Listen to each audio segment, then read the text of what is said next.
Messieurs, dames, Tangue Koki.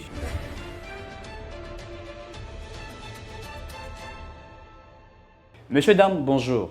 Sommet qui est organisé à Nairobi avec 5 présidents africains pendant que la Makambo Italie, République démocratique du Congo, c'est-à-dire Makambo, ils ont créé l'insécurité. Vous savez, nous parlons toujours de l'insécurité à Nangamboya Est, après que le président ait décrété l'état de siège. Et dans Nyungu Salema, il y a eu 5 présidents na Kenya qui ont discuté qui pour tabler sur cette question-là. Il y a certains présidents qui ont parlé, mais ce qui nous a tiré, c'est les réactions du président Yamboka ya Burundi. Qu'est-ce que le président Yamboka ya Burundi a lobby après que les 5 chefs d'État solo lit par rapport à Makambo Italie, République démocratique du Congo? Suivez ce que le président burundais a dit. À l'est de la République démocratique du Congo, on a trouvé qu'il y a 2 catégories de groupes de criminels qui opèrent dans cette partie de la République démocratique du Congo. Il y a d'abord des groupes armés locaux et des groupes armés étrangers. Alors on a commencé par traiter la question des groupes armés locaux, où on a décidé que ces groupes doivent emprunter le processus politique pour ramener la paix dans cette région. Alors, sans condition, on a recommandé que ces groupes rejoignent le processus de dialogue qui va démarrer demain. Et on a fait l'injonction que celui qui doit participer sans condition et que celui qui refusera d'y participer, il sera considéré comme une force négative et il sera traité comme tel par des mécanismes militaires. Deuxièmement, ce sont les groupes armés étrangers. Alors, ces groupes doivent quitter sans condition aussi la République démocratique du Congo, parce qu'on a trouvé qu'il faut refuser le terrain pour ces groupes. Alors, chaque groupe a été appelé à regagner son pays natal. Les Burundais qui se trouvent doivent rejoindre le Burundi, comme les Ougandais et les Rwandais doivent rejoindre leurs pays respectifs. Alors, là aussi, on a cherché concrètement des actions à mener et on a trouvé que pour les récalcitrants qui n'accepteront pas de rentrer dans leurs pays respectifs, ils seront traités comme tels, ils seront traités et par des moyens militaires de la région. Alors pour cela, on a décidé de constituer une force régionale qui va alors s'occuper. Après réaction, il y a président et Burundi, exactement celui-là qui est le président de la République, Félix Tshisekedi, à Zongaki, la République démocratique du Congo. Mais quand il est parti, à Tikaki, délégation Moko et Tikako Solula, avec les milices, c'est-à-dire la milice, il y a Kodeko, la milice, il y a M23, et d'autres milices. Pas là, pourquoi? Puisque avant que le président de la République, Félix Tshisekedi, président Moussoussou, puisqu'il faudrait le dire, que la RDC a appartenu au comité économique des États de l'Afrique de l'Est, pardon, puis au République démocratique du Congo, côté qui n'a pas de. Mais qu'est-ce que les 5 présidents ont dit? Le 5 président va lobby. Avant tout le Lingabiso, président, il y a 5 pays, il y a 5 autres participants à ce sommet, frappé Banguna. Nous demandons à ce que le président Félix Tshisekedi aille au milice M23 Kodeko avant que nous puissions agir. Exactement. Le président est rentré, mais à Tikaki délégation Kuna, délégation de Sénégal qui a sur la milice. On aurait à écouter que certains Congolais ici, d'autres politiciens qui ont dit pourquoi le président Félix Tshisekedi a voulu que soit la milice, mais a voulu que ce consensus et les cas entre sur les Congolais. Ça, c'est ce que certaines personnes ont lobby. Mais au-delà de ça, monsieur, dame, président de la République a tiré un comité, il fallait discuter dans la milice. Et Toyoki Bango, il y a eu récemment rencontre salami entre la présidence de la République avec certaines personnalités politiques qui ont na milice M23, on a vu les représentants de M23, tout le monde représentant de la Codeco, suivi échange, discuter solo lui. Mais qu'est-ce qu'ils ont parlé? Suivez les réactions, il y a représentant, il y a M23 où ils allaient répondre devant les caméras, Makambo a posé la question sur la guerre à l'est de la République. Suivez. Soudan du Sud, Ouganda et Somalie offre son hospitalité aux groupes armés locaux de la République démocratique du Congo pour s'inscrire dans la voie d'une paix durable dans leur pays. L'équipe présidentielle conduite par le mandataire spécial, Prof. Serge Tshibangu, les observateurs du Rwanda, Ouganda, Burundi, des Nations Unies, de la CIRGL et la facilitation kenyane s'emploient à faire appliquer la résolution pacifique prise par les 5 chefs d'État de la communauté d'Afrique de l'Est avant de passer à une reddition coercitive. Les représentants des groupes M23 Runiga, UCL Kijangala, Raia Mutomboki, Twirwaneho Makanika, Twirwaneho Android, Ngumino Coalition FPDC et UPSP se disent très favorables à l'initiative prise par le président de la République, Félix Antoine Tshisekedi Tshilombo. Ils l'ont exprimé librement, chacun dans la langue de son choix. Je n'avais pas de raison pour combattre le président Félix Tshisekedi, parce qu'au moment où nous faisions la lutte armée, lui faisait la lutte politique. Et maintenant qu'il a pris la tête du pays et qu'il veut la paix, le retour de la paix et reconstruire le pays, nous sommes prêts à le soutenir. Chaque chose a son temps. Je considère que c'est le temps de faire la paix. Nous saisissons cette occasion, nous saluons cette occasion, et surtout que notre pays venait d'entrer dans la communauté de l'Afrique de l'Est par l'initiative de son Excellence Monsieur le Président de la République. Il faut que la RDC puisse avoir la paix, il faut que tous les fils du pays rentrent au pays et que nous puissions reconstruire la paix du pays. Nous remercions le président de la République, chef de l'État, son Excellence Félix Antoine Tshisekedi Tshilombo, pour prendre l'initiative depuis qu'il a arrivé au pouvoir. Vous avez suivi la réaction, il y a une milice qui va répondre, Moko Lobby, que actuellement, Tolongi Kimi est côté est de la République, puisque on a un nouveau président en fait. À lui, la RDC a un nouveau président. Oh, il est lit naé, azosala yango te na mandu kite mais ali lit moko politique. C'est pourquoi, compte tenu, il y a Oyotoyoki, nous nous sommes dit, est-ce qu'on ne peut pas discuter enfin que Kimia écoute en République démocratique du Congo. Monsieur Dam, au-delà de ça, na niveau Assemblée nationale, débat sur la loi électorale et Zali Kosalima. Débat ils ont continué, il y a eu vraiment des débats dans la l'Assemblée nationale. Beaucoup de députés vont réagir sur ça. Tout lundi même, le député Mbao, qui a parlé, qui a présenté même l'importance de supprimer ces électorales. Alors, ce qui va supprimer en côté, ça va créer de la zizanie. Et que Zongi s'abuse sur le qu'en 2018, tous en a pas de problème. Il a expliqué, il a démontré noir sur blanc l'importance de supprimer ces. Suivez l'honorable Mbaye. C'est un texte, à mon avis, richissime, qui renferme des contributions innovantes, un texte qui est bien écrit, avec toute la pertinence possible. Honorables députés, chers collègues, au-delà de la beauté dans l'articulation de ces textes, je remarque évidemment que ces textes renferment des innovations inopportunes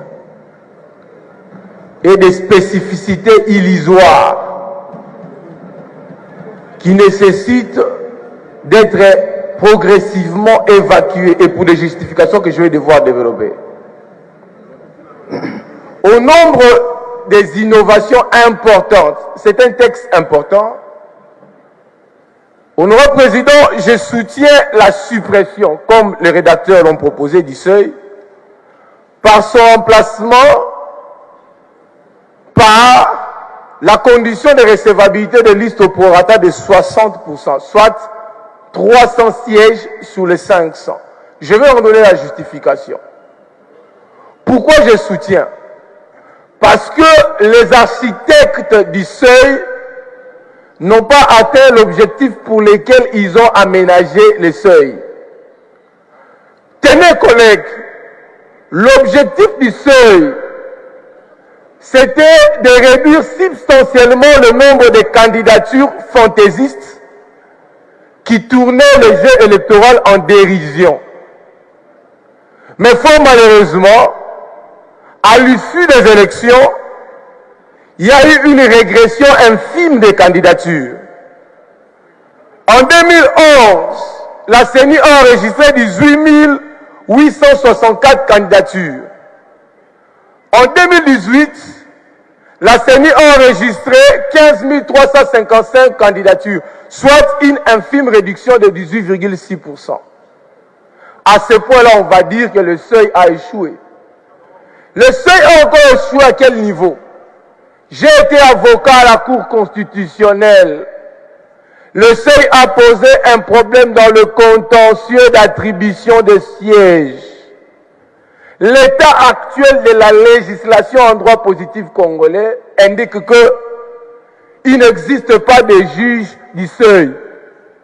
De sorte que la question du seuil est laissée au seul apanage du président de la CENI et des membres de la plénière qui décident que tel... Vous avez suivi, messieurs, dames, ma réaction, la pertinence de la réflexion honorable qui a parlé de cela. Mais certains députés, Baboya, qui siégeaient dans l'Assemblée nationale, ils ont refusé pour Nabango, Balingi, loi électorale, Oyo, Batiang Mopanzi, ils veulent un consensus. Alors que le vrai débat est là. Nous allons essayer de réfléchir sur ça pour Nakoyeba. Et n'oubliez pas qu'aujourd'hui, au moment où nous vous parlons, dans le niveau de l'Assemblée nationale, Bazako remplacer Jean-Marc Kabound. Élection, ils ont ça, à niveau de l'Assemblée nationale, à ces moments.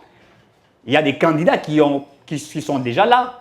Et on nous parlerait déjà. Il y a moins il y a IDPS où on a déjà, où il faut remplacer Jean-Marc Kabound. Il y aura élection maintenant. Et sans oublier, l'Assemblée nationale, ils ont une vacances parlementaires. Bureau de l'Assemblée nationale, et sengi na député nyonso. Où il y a vacances parlementaires, baya kotiki la bango rapport. C'est-à-dire, lorsque ma pèse bino vacances parlementaires, en principe, il fallait quitter la base nabino, n'est-ce pas? Et bon, que nous sala, mon salaire va député sengaka. Maintenant, il faut déposer un rapport. Est-ce qu'il y a-t-il des députés qui ont déposé un rapport? Moi, soit lobby, tous les députés au Bakena vacances parlementaires, baya kotika rapport. Vous allez voir, là, on est en train de brandir les documents où Mbo se demande à tous les députés, il y a qu'à revenir. Et enfin, il y a un rapport là-bas. Je reçois pour vous, monsieur, dame, Ndeko Anissé Loleka, Azali Moko, coordinateur, il y a LPM avec lui, Tokobé Tamasolo, Makasi. Restez avec nous pour nous découvrir Makambo Oeza Yakobombama. Ndeko Loleka Anissé Mbote Nayo. Mbote Ndeko journaliste. Sali Mwakala, et l'autre Yambio Lissus. Ah oui, hein. Na remercie na ndenge obenga lisusu lelo na numéro mususu ya seka parce que bino boza ba journaliste botalaka actualité ni boko ko bengela mutu obi actualité il faut to benga mutu bo actualité il faut to benga mutu bo bopesa kana ba actualité yo soto bengi ya Niselo Leka lokaza coordonnateur le pouvoir en marche à côté mola vraiment vérité à vérité yangwana matondo mingi na ndenge po ya benga mukona lelo na remercie mingi. Très bien. De quoi Anissé Loleka, tu as kolanda vidéo ya président ya Burundi. Tango ba konzi 5 ba sangana ki pona kosola makambo Italie République démocratique du Congo. Makambo Italie Est. Mon konzabo ka décréta ki état de siège. État de siège ça été ba traquer ba mouvement mingi ya ba rebelle. Kodeko 123 o nyonso to yebi. Et mon konzambo kapona ko éradiquer totalement guerre ezali na niveau ya est asenga ki était ba imboka, c'est-à-dire ba président africain mosusu o baza ko soutenir RDC ba so la pona ko yeba ete comment ils peuvent faire pour ete ba longola ba groupe armé o eza ko uta ngambu ya Uganda o eza ko uta ngambu ya Burundi o eza ko uta ngambu ya Rwanda etc. ba éradiquer ngo totalement afin que kimia ekota na est de la République. To landi mokonzi ya Burundi alobi boye. Le président Burundi alobi sommet où tu as organisé tina nango et non seulement un kolongola ba groupe armé au ezali na sol congolais, c'est-à-dire au outina ba pays africain, mais ils appellent à kolongola ba groupe armé mususu, il parlerait ba groupe force étrangère au ezako utangambo mususu. Alobi to banzete na kati ya sommet to ko lever ba option et to za ko senga na bayi groupe armé balungwa na ngambo ya RDC pour te kimia ekota. Est-ce que réaction ya président ya Burundi te sommet o euti ko salema wana et koki ko apporter solution réellement na o Italie est to ezaka ka ba discussion bwana sima to yo qu'après 2 jours 3 jours ngambo kuna ba bomi sous telle personne ngambo kuna ba bomi sous telle personne. Bon omoni na mutuna wana otuni na zoya no la na peuple congolais ba ko landa biso na minute yo omoni likambo oyo ya insécurité oyo elekana est ya mboka likambo ane bandi lelo te likambo wana ebandi depuis na 97 depuis afidèle akota na kati ya Congo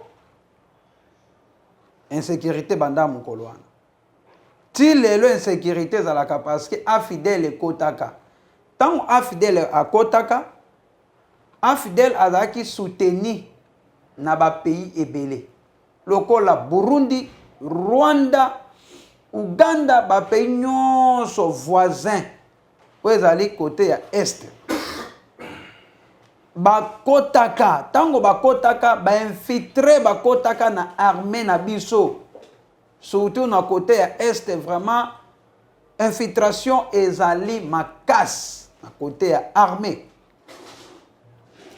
kolongwa wana nde bakotaka some auti kosala kuna na Nairobi mpo na ngai nakomona yango côté mosusu na diplomatie eza bien mpo na diplomatie ke non kimia ezala na diplomatie c'est ça mpo na kimia ezala il faut kosola bapays mosusu voisin président Félix Tshisekedi depuis azwi bokonzi alobi pouvoir na ye na bapays voisins ezali comment on appelle le bon voisinage.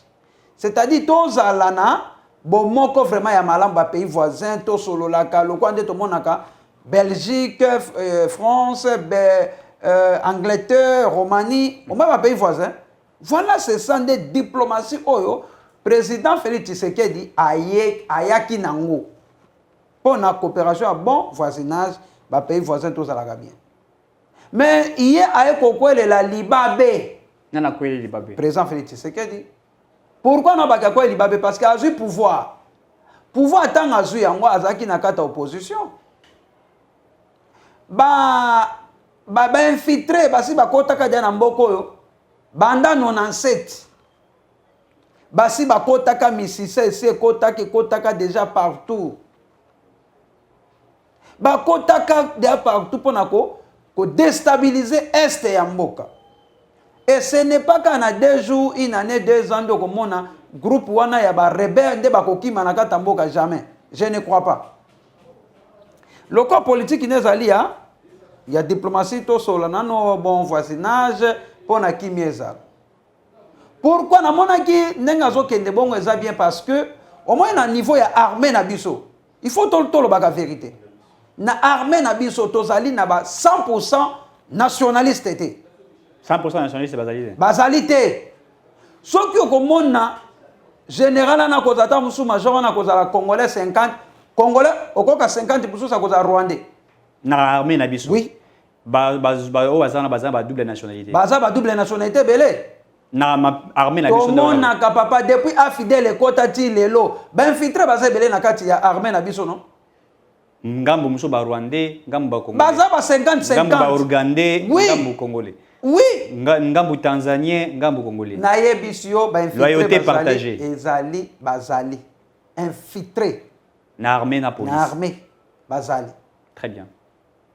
Si ko tanga luki diplomatie pour na kimia ezala, yango no zomona ke non kuna na Nairobi somene salemaki kuna pona ba pays nyonso oyo 5 organes wana oya ya économique ya est wana ke pona kimia ezala na est ya mboka eza bien eza pona diplomatie au moins depuis président Félix Tshisekedi a eu pouvoir azo sa la diplomatie ya bien pona kimia eza na RDC wana eza bien yami balé place na omone la mabe ezali batu wana ba représentant oyo ya ba groupe ya ba rebelle o ba uti ko benga ba bazana kata na Nairobi moko to uti ko landa ye oh non non non non non il a félicité le président non écoutez ba ko benga bango ba congolais mais tala bilongi na bango ba congolais te ba ba représenter RDC na discussion wana oui tozo mona bango clair donc ça dit Mokozatika qui le président de la République a une délégation, il y a bateau, bakosolola ba groupe armé. Oui. Ngambu ya RDC, nangambu ya milice rwandais, milice ougandais, etc. Ce qu'on ngambu na biso ba kenda kosolola, oza ko baza ba congolais te. Na peso exemple moko. Omoni ba wana o ba ye. Ba rebelle wana. Oui. Bazo ba congolais, bazo ba congolais te ce sont des rwandais. tala bilongi na bango bien tala vraiment bilongi na bango na bien ba rebelle oyo baye na ngambu ya Congo oui o bazo ba congolais bazo ba congolais te ce sont des rwandais où on montre morphologie na bango oui la morphologie oui o bazo loba ana mususu alobi je suis congolais alobi on a swahili toye pona kimia etc na yebisi yo bazali ba congolais te ce sont des rwandais au moins lokwana oyo bauti ko solola ana oui quant à moi na mona déjà e kwa buti uté po batona bazana hypocrisie ya mabe comment expliquer bokoki le ko sala comment on appelle dialogue na bato ba ko boma bande ko na biso pe bazana kata audacité pe ya koloba oh nous sommes prêts à kotika guerre mais non eza mabe c'est-à-dire bazali ba congolais te lokanga naza congolais 100% congolais des pères et des mères des pères et des mères na ko boma bande ko na ngai pona sepelisa bapaya. C'est-à-dire que ça va pas se faire. C'est milice au bazar ko bazar ma milice congolais, bazar ba congolais par rapport à morphologie na ba. Bazali ba congolais ce sont des rwandais, ce sont des burundais, ce sont des ougandais, mon cher ami. Yango no zomo na ke taw na zo que non ba infiltrer ba côté belé na kata mboko. Na armée. Armée. Mabe musu se zali bande ko na biso ba congolais o baza awa. Ba coopérana ba tuana. Le mal, c'est ça. Il y a un ça yo. Au moins, bah sommeil sur ça les mana. Ponanga. Eza bien. Mais ma bezani. Pona kimi ezala. Et ko senga bango moko ba ressortissa ya Grand Kivu. Ba vanda bango moko na bango moko. C'est la consensus. Oui, consensus il y a bango moko. Les ressortissants du Kivu, du Grand Kivu. Quand je parle les ressortissants de Grand Kivu, il faut qu'on la bango bien. 1. Les anciens gouverneurs, n'a pas nouveau gouverneur. Très bien. Anciens animateurs à territoire, n'a pas nouveaux animateurs. Les anciens soldats, les généraux, les majors. Oh, il y a ressortissants à Grand Kivu. Et les nouveaux généraux et les nouveaux majors. Na côté ya FARDC, pe na côté ya la police congolaise. Ba solo là. Ba bazali ba ressortissant ka Grand Kivu. Apa wana kolongwana ba députés nationaux et les anciens députés nationaux. Et les députés provinciaux et les anciens députés provinciaux. Ressortissants, il y a Grand Kivu. Quand je parle de Grand Kivu, Goma, Bukavu, Maekindu. Voilà, toute la Nord Kivu, Sud Kivu. Oui, bango nyonso wana bavanda. C'est-à-dire na sénateur na bango nyonso. Avant que soit là milice donc il fallait qu'il y ait d'abord un consensus. Oui, bango na bango. Très bien. Ba solola. Soki bango ba sololi babi yo ozana groupe Arménie. Ngazana groupe bwe na soutenir ka boye. Ok, yo soutenir wapi on ga soutenir ka boye. Yo soutenir wapi nga soutenir boye. Yo otenga za groupe na soutenir boye na finance ka boye. Ah, ça va. Bon, est-ce que vous avez que nous batona tozo bomana baza bande kuna biso mo batwa est? Oui. OK, totika makambo wana. Totika tosukola maboko, totika makambo wana. Mukolo batona ya Grand Kivu bango moko bakovanda bazui décision wana. Mukolo wana yeba ke kimia kozala na kati ya est ya mboka. Donc pour nayo tigana bisayo. Mukolo batona bakozo initiative pe monopole wana ya kosolola entre bango na bango. Ba ressortissant ya Grand Kivu. Bango moko bazui décision que notre tiki makambo wana mukolo wana kimia kozala. Est-ce que ba représentant ba rebelle ba kendaki kuna? Est-ce que bandeko ya ressortissant Grand Kivu? Est-ce que ba sepeli? Ba sepelité. Oyebi pourquoi guerre ça le makuna? Ba wele la nini? Ba minéré. Bango me bato ba kufa po baba so ba minéré na bango. Les biens mal acquis au bénéficier de l'homme. Toyaki na mokili oyo tokutaki ba minéré na. Nzambe pa kozwa yo okokendo kotika pe ba minéré na.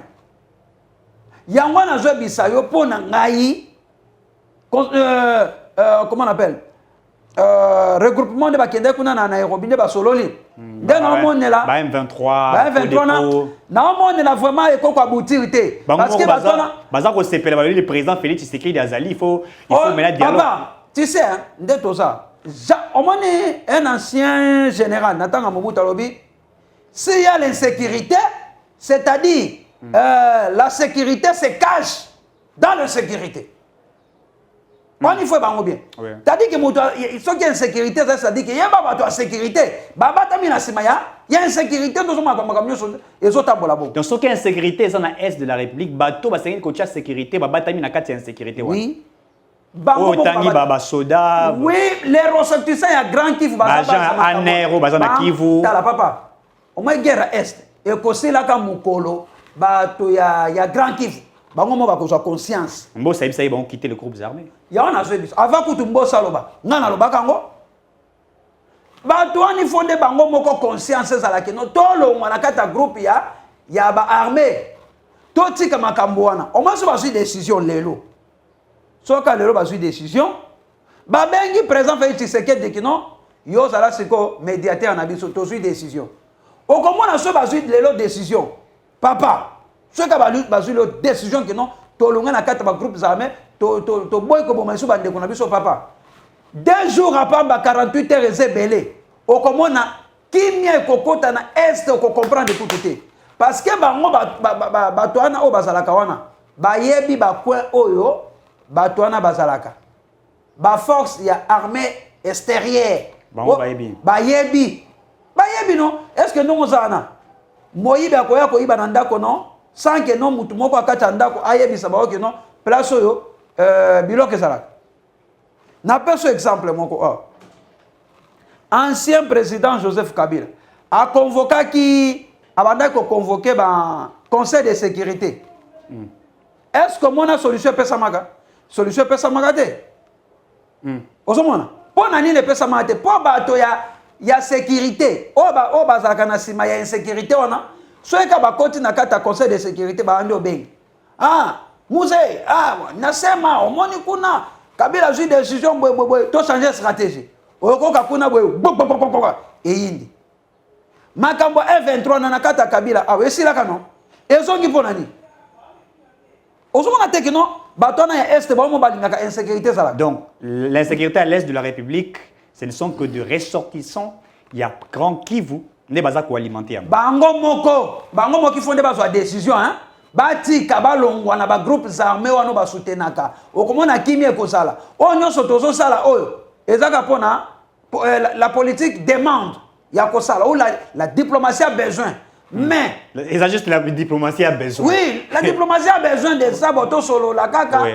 Mais en réalité bato ya grand kiff bango mokonde bazwa décision balobité bande qu'on a biso bakufi belé totika. Donc pour la yo c'est cause qu'on revenir dans le discours à Paul Kagame pour Kagame à l'Obaki la guerre à l'est de la République c'est une guerre congolaise. Il faudrait demander aux Congolais la problématique même de cette guerre. Donc c'est à dire tant yo kolbana il faut ba ressortir un kiff bas sur là aux région de Paul Kagame par rapport à discours on a été bafunda qui est balobi na yeke donc kangi deux policiers en fait 2 militaires rwandais Kagame lui ce n'est pas nous. Mon Kozambo Kapé Félix Tshisekedi avant sommet en fait avant entre le président Basola Altenaki discours à lobby il faudrait que le pays voisin le pays dont nous appelons des frères batika kokota na kati ba groupe milice pour na ko attaquer biso puisque nous appelons des frères et entre les frères on ne peut pas se trahir et na kati ya discours wana tonga si c'est qui pense que Kagame azala quitté 24 heures après Kagame a réagi en disant que la guerre en République démocratique du Congo n'est pas la guerre du Rwanda, n'est pas la guerre de certains pays, c'est une guerre congolaise. Donc, par là, vos allégations viennent appuyer Kagame. Ngako kotangira ngako komba Kagame ate. Kagame ngaso azaki général na kokota na kangie na Kigali kuna na ina kata RDC. Loko Mobutu akangaka ancien président na ba omoke bembe na bango yaka nango. Ngaso azaki soda, hein? Ta mukolo RDC et qu'on soit décision que nos populations si mamindu qui pona ko bundela mboka na kotika politique na kokena armée pona ke dekana boma ba Rwandais pona za na kanda ba Rwandais makasi ngana jamais na ko soutenir Kagame na ko soutenir pourquoi hein yende mutu oyo a soutenir ka ba rebelle wana po ba boma bande ko na biso mais le big guerre c'est comment ils ont été makama Kagame na lobela te na ko lobela makama nga moko parce que les messieurs sa tête ça fonctionne pas. Yé mutu azo soutenir ba rebelle pour ba bomba ba congolais. Mota bongana ki osepela na ye. Donc on a discours na kozongana. Na auto lobelo moka ke non ancien président Joseph Kabila. Oui. Abandé ko convoquer ba conseil de sécurité. Pour l'intérêt à Congo. Ce cas ka bazui décision kuna batwana o ya sécurité ba bengi ba mokuna na est. Otala awa décision zomi bwebwe okomona kuna makambe changer. Minduke bandobe. Ndenge moko pe président Félix Antoine Tshisekedi. Azolu ki intérêt pour na peuple congolais pour na étendue nyonso ya mboka. Mais tala lelo combien de conseils de sécurité a convoqué pour l'intérêt kaka ya sécurité en mboka. Mais batwana kaso babimika na kati ya conseil de sécurité ba andi obenga kuna. Et omoni awa tandenge salemi tande salemi. Exemple bato baza kuna na Nairobi na Kenya ba ko solola po na kimeza na kata este ba 123 ba bandi da ko beta minduki. Ta ba 123 bandi ko beta minduki. Au moins te que non ezali de hypocrisie. Vous imaginez que non porte-parole il y a 123 azolo ba pe na lingala na français palati nini comment on appelle bilamba ya ba teni ya FARDC. Quelle voix tala soki vraiment que RDC mboka na biso oyo ezaki mboka ba arabe mais mutu wana vraiment kana mukolo na ingaki akufa ozana teni ya FARDC o lobby pe longine monani jamais ko ça ta 48 il faut ba luka yo ba neutraliser yo jamais c'est-à-dire que non elle a que si que FARDC ezali infiltré. Donc l'armée congolaise est totalement infiltrée. Infiltré, non, dans le bango, on a bandé, non. Chani Azan a raison quand il parle de l'infiltration au sommet de l'État. Quand il demande à ce que même pour l'élection et la présidence de la République, il faut tous en avoir congolais des pères et des mères. Ma député va boy collègue ça là on a tiré le za et tout. Faut faire appel à Noël Chani. Maï naye bisuyo. Ba infiltré basé belé na kati ya armée. Pour na mboka na ngai loko nyonso ezo senga pour intérêt mboka, je suis prêt. Au moins, le quoi loi qui proposé par Chani, Pouloulou qui a déposé en moi. Ouais, Tingi Pouloulou. Tingi Pouloulou. Et ça pour intérêt en Mboka, pour combattre la souveraineté en Mboka. Alors même Basouda, bah généraux du Colo, bah des pères et des mères, police, service en air. Chani avait, alors que Noël Chani avait déjà anticipé la stratégie des adversaires, pardon. Il avait déjà anticipé la stratégie des adversaires, connaissant réellement que nous fûmes infiltrés. Et les autres, on va retomber à Babylone, au député, de Anissé. Le député va voter la loi pour protéger Kabila. Kabila n'est pas justifiable. Kabila ne peut pas se présenter devant la justice. Va protéger Kabila. Le député va élaborer une loi homosexualité dans le Congo. Ils sont prêts pour que la loi là puisse passer. Mais une loi pour la souveraineté de l'État, dont un Congolais a pensé dans l'objectif de protéger les Congos et qui a motivé ces raisons en vous démontrant noir sur blanc, voilà où nous fûmes, voilà où nous sommes partis et nous voulons sauver le Congo. Mais nos députés de Kouanissé Loleka, incapables d'appuyer la loi Noël Chani, et pour la banque, cette loi n'était qu'une loi Moïse Katumbi, alors que la loi n'était pas simplement pour étouffer Moïse Katumbi, mais c'était pour étouffer tous ces gens. Pour tout le monde, il n'y a qu'un dialogue. Bilongi na bango, ce sont des Rwandais. D'accord, n'a qu'à noter. Pourquoi Bazobo et la loi en est les Kanakata Assemblée nationale? Oui, pourquoi? Ba député nyonso wana bazali ba demi Dakar baza ba 50% souvent ole kisamondeni ba député nyonso baza ba demi Dakar baza demi Dakar baza belé hein na kotanga ba komona bango te parce que oyebi bango bien detinani omoni loi wana hein Fayulu za demi Dakar na yebi na te ntango Fayulu bota makana Congo nga soki abota makana Congo ba analyse pour na koyeba ye ngai na yebi te soki aza congolais soki pas étranger na yebi te wani fona luka biographie na bien pona yeba Tingi Pouloulou Pouloulou aza congolais parce que moko ba aza congolais. Mais Fayulu ba tika la jamais baza congolais. Bon soka bi kaza congolais, hein? Ako ko la biso village natal ya papa ba ona mama bango. Eza na bande ndo. Bon akende ka kuna ye moko na akende asala ta émission moko kuna ba koko baya bande ko bayo ba yebi ata mama na papa na ya wana pona kotana. Moïse Katumbi. Moïse Katumbi. Réponse eza katoto. Ndeko ne moko albani. Ndeko ne moko albaki non.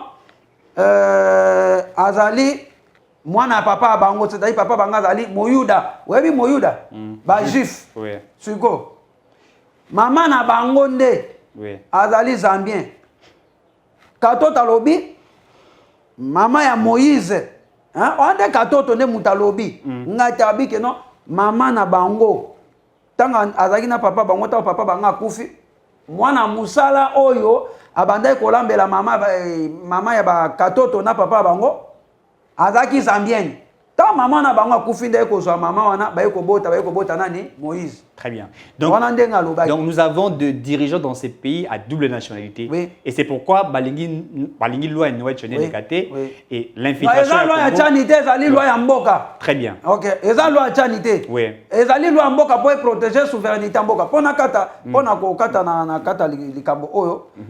Pona insécurité si la na este et sengi ba ressortissant Grand Kivu, bango mo bazwa conscience. Oui. Omoni lelo kuna réunion salima kuna na Kenya tabilongi ya batwana ce sont des Rwandais ba Burundais. Est-ce que mona telongi vraiment que non asa congolais azate yango na osenga pona insécurité nesila na este ezo senga batwa este bomo babongola mitema poko mona so babongoli lelo mitema kimia ekozana este tant que batwana babongoli mitema te toko changer ta 50 députés 50 présidents de la République na RDC soit qui batona conscience na bazwa na te kimi ozalate pona kimi ezana kata mboka ekosenga batwana kosani ni bango mo bazwa décision soit qui leo que to bito attaquer lelo bango pe to attaquer to kenya masas kobosa na te RDC zelo kwa makasi tozali na bana mboka vraiment ba yebi vraiment ko beta ba roquette. On a osé rejoindre Gabriel Monk qui j'ai suivi Gabriel Monk qui demande que la RDC a décrété guerre contre le Rwanda puisqu'aujourd'hui le Rwanda a respecté Congo. À ça même allusion, il y a guerre entre Russie et l'Ukraine. À lui que la Russie s'est fait respecter aujourd'hui, il a attaqué l'Ukraine. Papa, je suis pour RDC et décréter guerre contre Rwanda. Pas contre Rwanda, mais tous les pays voisins, oh, nous sommes comme la RDC. Et ça, quand on a quitté, na civil, tokuta ni noza Rwanda, na beto na bomio, na maboko na ngai, na za makasho nzamba pesanga na mungala, na koboma yo, pon intérêt mboka. Ozomona, na zinzete na beto yo kufimba moko, pon intérêt mboka. Ba pays nous sommes voisins, RDC za keloko makasi. Mais lelo RDC ezo kitamwa muke po ani ba infiltrer ba tondi lelo ebele ozomona ngana lobaka ngo po ba infiltrer ba longwa na niveau ya sommet ya armée ya mboka omoni bana oyo bakangaka bango ano bakenda na bango kanya makasese oui bakende ko sala bilanga bazalaka ba 100% congolais oui la majorité sont 100% bazama ba 100% majorité te bazaba 100% congolais bana bakuluna bazaba bana bakuluna na o bakata bato ya machete wana oui oui. Au moins lelo bake na kanyamaka se balesi lelo biso ba comment futa bango ba landa bien balesi biso lelo ba masango ba semul oui oui ozomona basali bilan il fallait basuka ka wana l'état pasaini abandi siko ko futa bango ba komi payer ba komi siko ko futa bango $200 par mois bazo futa bango oui même kaka ba na kuluna na bokoti si bango formation militaire bakoti na musala ya soldat 100% des pères et des mères. Oui, bakoti sika bana ana bazaka kanyamaka sese. Bakoti musala soda. Soki lo bakoti lo musala soda batangisi bango code militaire. Bakoti si bango na armée batangisi bango école ya armée ya mboka. Hein? Mboka vome koti si babasa musala soda. Soki kande bazokende kokota musala soda batangi classe. Papa, ka bango na bakobima ba major, ba général ba général d'état-major okomona lelo bako défendre mboka malamu pe okomone kozala difficile tozala sous na ba infiltrer na niveau ya sommet oui bana wana ba préparer bango bien ba préparer ka bana na bien ozoma baza bato ba 20 ans 25 ans bokoti ba na kata armée toma tango osala ota musu 3 ans 4 allez botindi ba na kata est botindi bokuna na kata grand katangale bobundela siko mboka omwande bakobundela le mboka malam mais pona ko sukisa makamyo sekende ko salama neza ngo bien oui président ko sa musana ngo eza bien mais pona nga ba hypocrisie bazé belé eloko ne ko simbate pona nga na mone ko simbate po hypocrisie eza makasi mais pona eloko ne simba bango mo ba esimba bande ko la biso este bazo conscience ba lo na kata groupe ya ba armée et les lopé toko senga soki ezo simba te RDC est décrété na guerre contre Rwanda.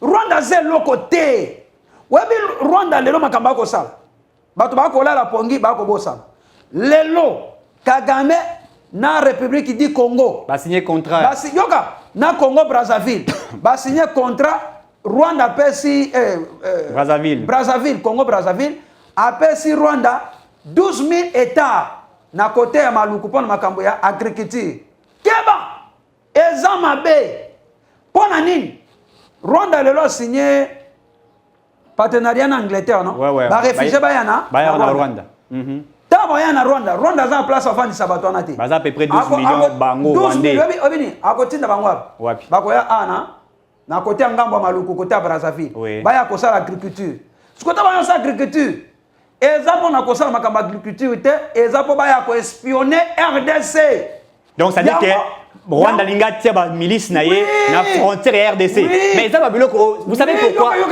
très bien nazo bimisa biloko po ba congolais ba comprendre que non très bien Paul Kagame aza na projet mabe po na RDC contrôler RDC oui Kagame aza soutenu par ba américain na ba anglais on il faut que ba bien so moi le Angleterre azo soutenir Rwanda c'est-à-dire États-Unis muto soutenir Rwanda mais on dit que les États-Unis avec la RDC tika on est dans ma hypocrisie États-Unis so lukaki kimia na kata mboko alinga soutenir alingaki abanda ko soutenir ba groupe ya armée na te ba boma biso po bazwa ba minerais yango na sengi na congolais nyoso za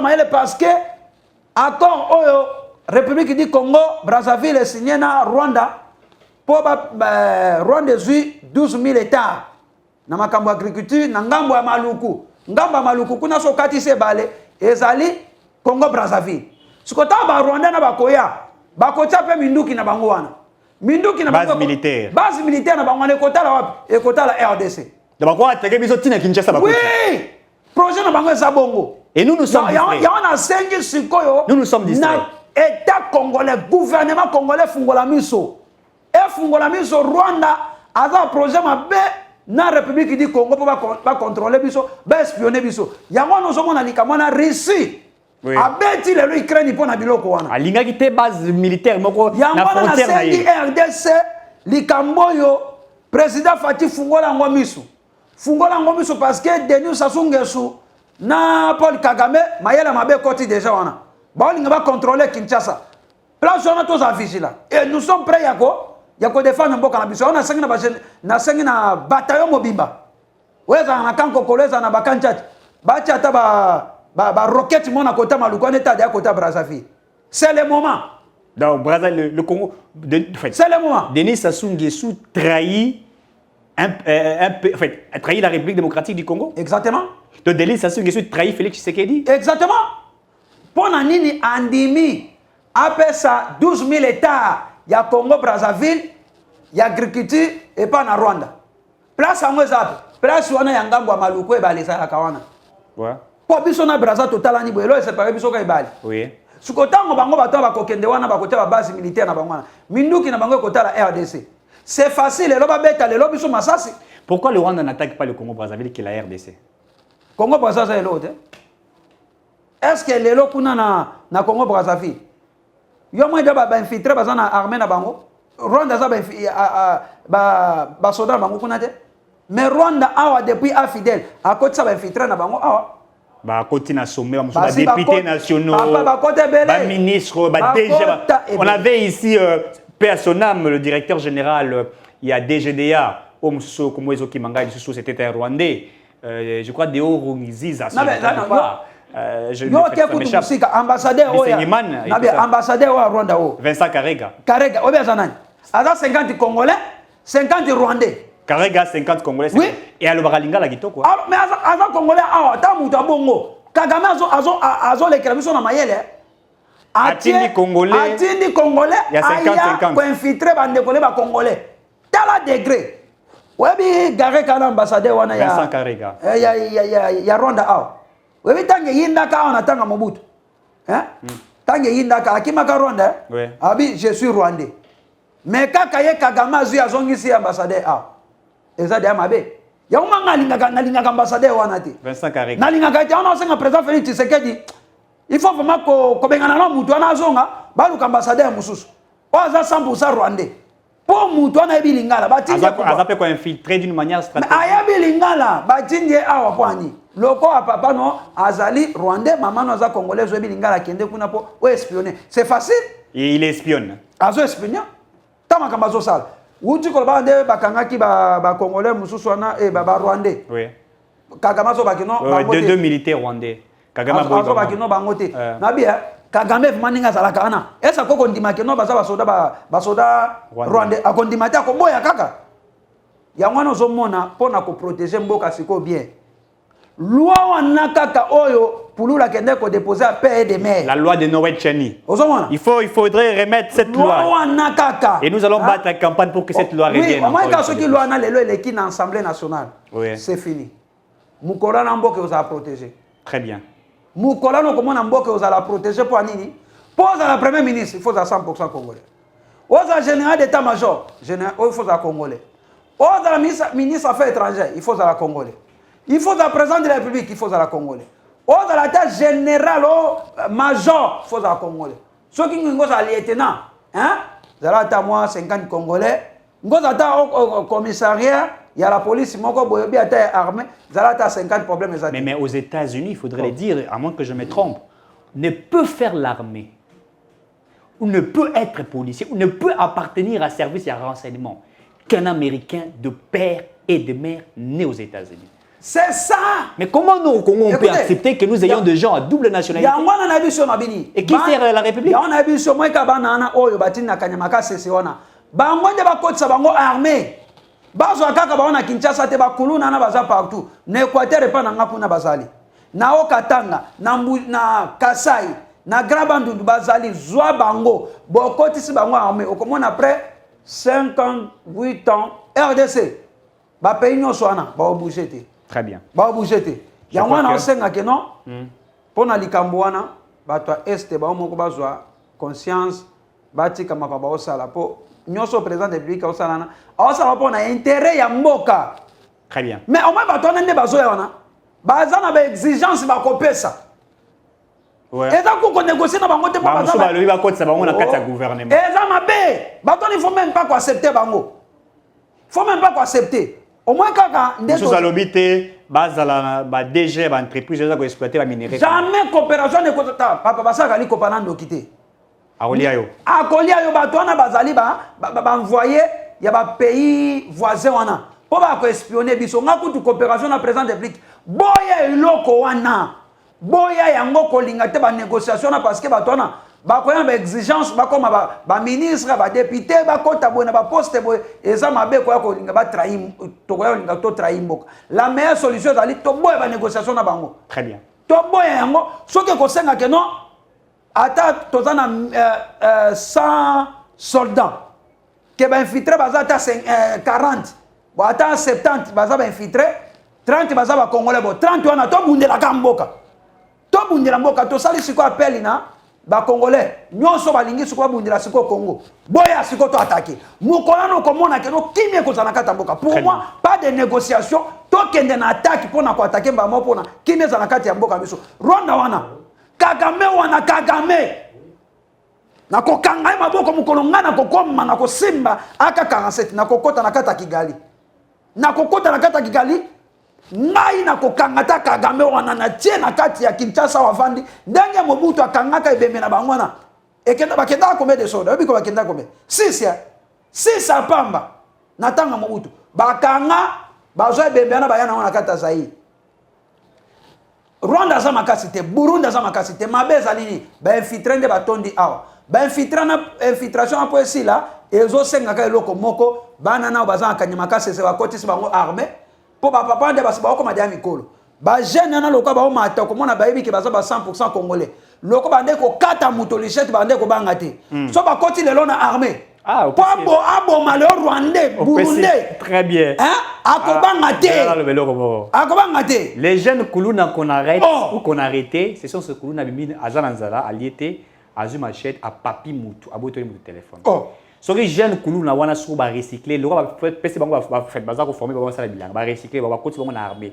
Est-ce que quand c'est jeune aussi à Papa Moutou Machette, à quelle frontière pour nous la mboka na. Akobangelo côté. Akobangelo côté. Akobangelo côté. Ya mona ngai na sengi na général Kasongo o ya il y a FRDC et ouais ça pour entretenir ba kuluna za ko la service national très bien service national. Oh mon konzamo ka féliciter.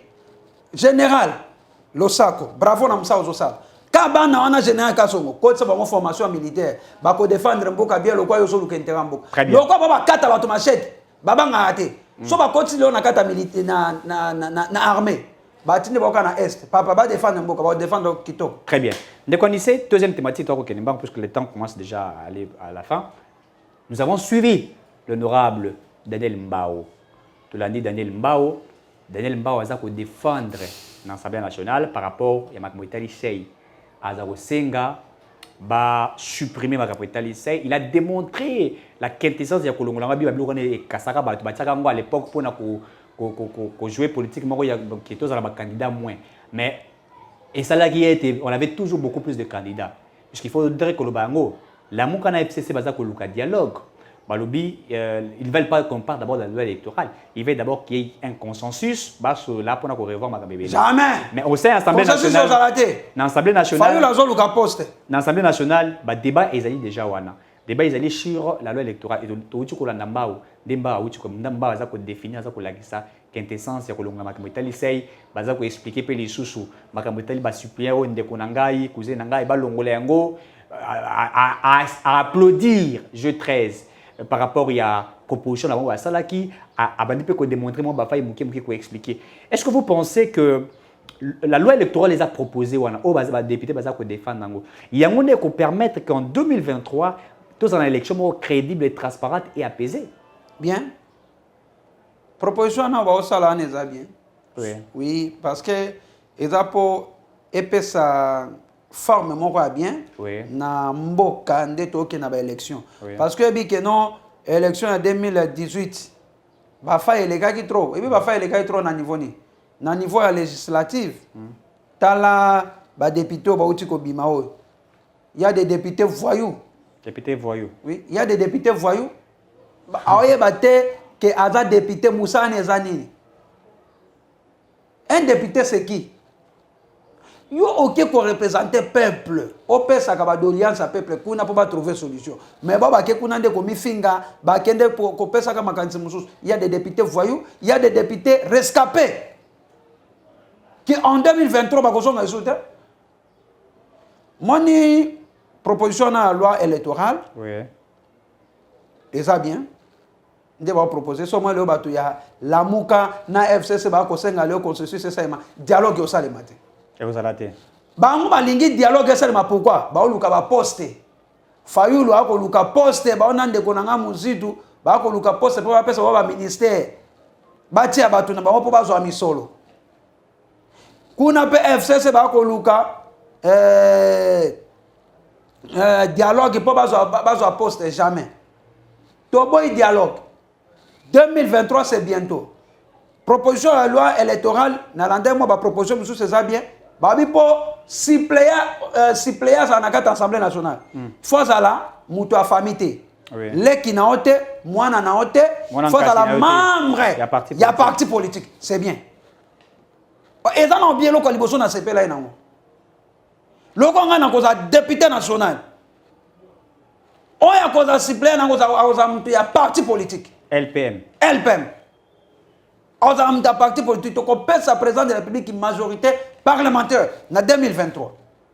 Tout compte ça. Il y a un homme qui malamu pour la proposition de la loi électorale. Na pe que le communique que non babi pour suppléer à Zala famille de côté cousin tata moi cité papa koulou tout est non côté. Et ça déjà bien.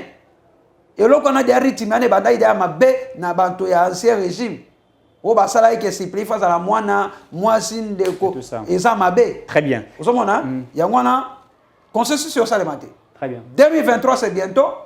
On a sengi na bato nyonso. Oyo bino bolingi bo postuler na présidence. Préparez-vous à conséquence parce que président Félix Antoine Tshisekedi a kobeta bino. Abeta bino na 2018. Abeta ki de Kabila na Shadari. Kabila a organisé l'élection, a été candidat, Félix Antoine Tshisekedi a bêtillé. La Mouka Kuna Bazaki composition, Moïse, Adolphe Mouzito, Jean-Pierre Mbemba, président Fati, Azalaïka Kana, population congolaise. A bêti Bangonius. Ce qu'on a 2023, on a un candidat qui a combattre Félix Antoine Tshisekedi. Mouta combattre le président Félix Antoine Tshisekedi en 2023. Et ça, ensemble, ce qu'on ne peut pas postuler, ce qu'on a à battre. Très bien. Parce que le président Félix Tshisekedi a na innovation moko malamu pour Lukambo ke liboso a ko luka intérêt que non boke ke liboso nous sommes derrière lui pour na ko reconduire parce que ndato ça en Équateur il y a mobilisation et ça il y a makas. OK. Tozo préparer arriver na et loi électorale on est bien ba proposition sur na landa ka est bien mais là on a limité consensus sur ça le matin ndeko Fayulu na vient na muzitu ba se préparer pour na 2023 échec ezali hein échec ezali pour na bino en 30 secondes élection dans l'Assemblée nationale. Nous avons remplacé Jean-Marc Kabound. En fait, selon certaines personnes, c'est le professeur Mbata. Le secrétaire IDPS déjà a présenté. On aurait appris que c'est Mbata qui est déjà élu. On vient de nous informer maintenant. Le service, il y a aidé MTV au bazar pour fouiller l'information. On vient de nous informer maintenant que Mbata a remplacé Jean-Marc Kabound. Que devrait-nous attendre de Mbata? Sera-t-il capable de faire la pression que Jean-Marc Kabound faisait, la rigueur, la rhétorique qu'il avait, le contrôle qu'il avait, la carrière? Des fois, on a présenté le rumeur, il y a agresseur, contrôlé, fouillé Mabounda à l'époque, et puis Pambosso, il faisait la même chose. Mbata sera-t-il capable? D'abord, nous félicitons le professeur Mbata qui est choisi et qui a été élu. Est-ce que Mbata sera-t-il capable? Yakov Sala au Jean-Marc Kabounda Salaki. Exactement, c'est un professeur. Hein? Oui, professeur. C'est un droit. En droit, il y a une constitution, il y a une bien. Tant que ça là-bas, on a répliqué. Na tango Kabila. Oui. Abandé ko zone ça va on Papa professeur Mbata, le député national. Ozawana na poste qui premier vice-président de l'Assemblée nationale. Oui. Pour na au sala pour intérêt ya mboka. Pour intérêt ya peuple congolais. Au moni zoa posoana ya Jean-Marc Kabound. Place ma belle zala ke bande ko ganga jamais. Tolingité. Eloko to boyango. Azwa posoana. Azwa rigueur wana et aux amalapo, c'est quelqu'un qui est intelligent. Ouais, il est très vraiment intelligent. C'est un professeur très hyper intelligent. On a vraiment to boya te. Et on sait on a sengi même rigueur noti na kata union sacrée. Est-ce qu'on a la couche pour le coup la Kabound Chadar a dit que tu as Betty, Jean-Marc Kabound pas répondre. Bon, il y a de ce côté-là, on va sentir. Est-ce qu'il va remplacer Jean-Marc Kabound? Est-ce qu'on peut oublier Jean-Marc Kabound à l'Assemblée nationale? Le professeur Mbata a quoi faire bis oublier Jean-Marc Kabound? Bon, Moutoulamutazaka na stratégie na ye. Très bien. Na makamnending a somone la yango eza bien. Mais na senkana professeur Mbata, le député national, rigane azaki na on tango ya Kabila. On attend tozaki na opposition. Oui. Tango komi premier vice-président de l'Assemblée nationale, coincé bateau na kate union sacrée. Bateau bazo combattre le président Félix Tshisekedi pour réciter na mandat nenge mandat de Zosimbate. Coincé bateau na zongisa bango nanzela. Ya on a sengi pe na peuple congolais to accompagner le député André Bata to accompagner déjà vice-président de l'Assemblée nationale. Oui, on a déjà se confirmé. Oui. Na seka rigio on ezala na kate union sacrée bateau na. Très bien. Kola la te, monsieur le député, kola la te, baton baza mayele mabe, bamboso babati lukwebo, baza mayele mabe, okomona, bozaboye, balobelo komususu. Soki bosi ici balobelo mususu. Et pour na kokata, inane oya gouvernement Sama Lukonde, KO, et simbite. Sama Lukonde vraiment, tala, s'ils disent, ozali na 2. Et simbite, vraiment simbite parce que, ba ministre na yo ba travailler te, population a souffert, mingi population a souffert, vie sociale les amala mouté. Très bien. Dans les lois taxe, eza komata biloko ezo mate, eza ka komata. Pilipili eza komata. Ndunde eza komata poni ba taxe leki. Ba taxe tozoma ba taxe ba soso ya bantaba. Ba taxe komi toye ba tata ba taxe ngote. Merci de connaître. Hein? Merci pour la présence, merci pour avoir répondu à cela. Merci à Jean-C Guibala qui était derrière la caméra qui nous a accompagnés. On se retrouve très prochainement. D'ici là, portez-vous bien. Messieurs, dames, tango ekoki.